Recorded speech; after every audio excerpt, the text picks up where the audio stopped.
Good morning, everybody. I just made a bird mask, and here is how you can make one of your own.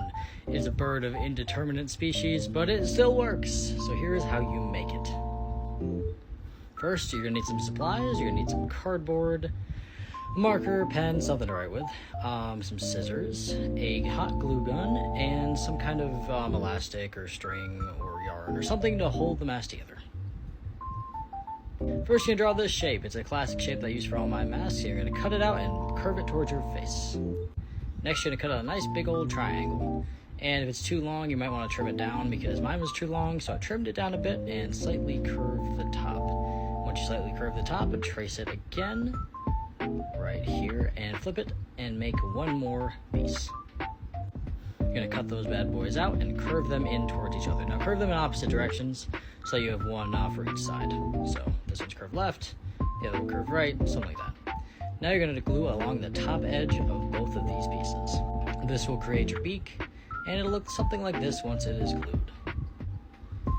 Alright, the next step is to glue it to the mask. Now to glue it to the mask, you're going to want to hold the back of the mask so that it stays curved because it will only really stay if you curve it. So there it is attached. Next, you're going to cut out this kind of curved piece and glue it right to the top to make a little more detail to your beak. After that, you're going to want to trace the inside of the eye and the cheek to create kind of a template for your feather pattern. Now, I curved along this edge from the eye to the corner and curved around in 3 kind of feather shapes. I cut that out, then I flipped it around, and I traced it onto cardboard.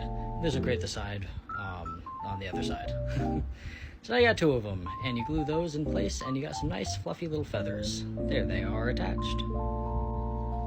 And for the final step of the detail of the mask, you're going to want to trace the insides of the eye and the top of the head like this. Create your guide to create this kind of clover or paw print shape, and you're going to want to cut that out and create the nice little feathers above the nose. And there you are. There's your crow, bird kind of mask of indeterminate species. Last step is to poke some holes using a pencil or a pen into either side of the mask. There you are, 2 holes. And once you have the holes, you're going to tie a knot through your string or elastic and attach it to the mask. Do the same thing to the other side and you are done. And there is a nice, lovely avian mask. Hope you enjoy.